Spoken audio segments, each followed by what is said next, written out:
Now, the US and UK have accused state-backed Chinese hackers of targeting politicians, companies and dissidents for years, as well as stealing troves of British voters' data in the last revelation of cyber attacks that Washington and its allies have linked to President Xi Jinping's government.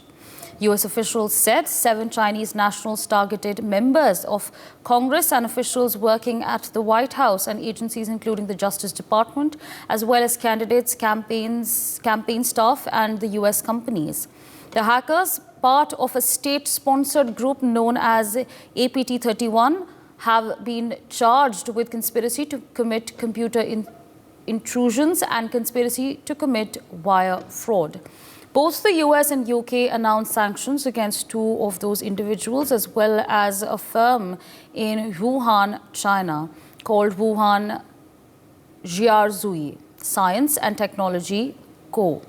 The US alleged it was a front that was served as cover for multiple malicious cyber operations, and the hackers had worked there as contractors. My colleague Ayush Sharma joins us on the broadcast to give us more on this. Ayush, the United States and UK now making accusations against China as far as cyber security is concerned. They're of course talking about. They're also, of course, talking about how the Chinese have essentially stolen data as far as the British voters' data is concerned, and a lot more has in fact been stated. What further details can you share with our viewers?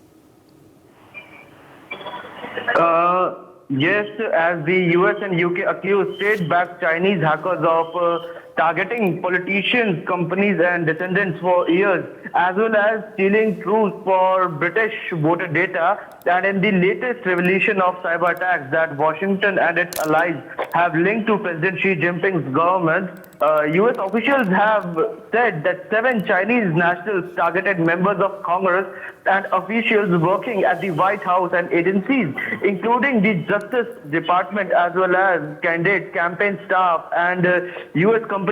The hackers, which were the part of a state-sponsored group known as APT-31, have been charged with conspiracy to commit computer intrusions and conspiracy to commit wire fraud.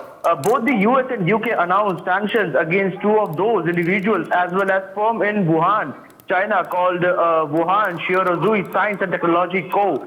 The US alleged that it was front that has served as cover for multiple malicious cyber operations, and the hackers have worked there as contractors.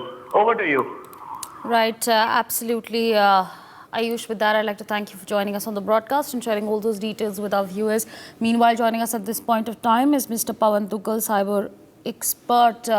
Good morning, sir, and thank you so much for speaking to us on NewsX. Now, the US and UK have accused state-backed Chinese hackers of targeting politicians, companies and descendants for years, as well as, stealing data of the voters. What do you want to say on China's cyber espionage? Well, it's nothing but an old game with a new kind of an avatar. Today, China, like many other countries, wants to extend the ambit and scope of its cyber sovereignty, and that is sought to be done by intrinsically trying to target the sovereignty of other countries. So by various hacking attacks, which are aimed at hacking the critical information in another countries, you're trying to strengthen your cyber sovereignty and weaken the cyber sovereignty of other nations. So this is nothing but a classical example of cyber war that's happening, where both state and non-state actors are engaging in activities that are aimed at impacting the sovereignty, security, integrity of India or of the respective countries or of different nations. So I think these kind of things are bound to come. In the absence of a global international cyber security law or a cyber law in place, as such, countries are boldened to go ahead and do these activities.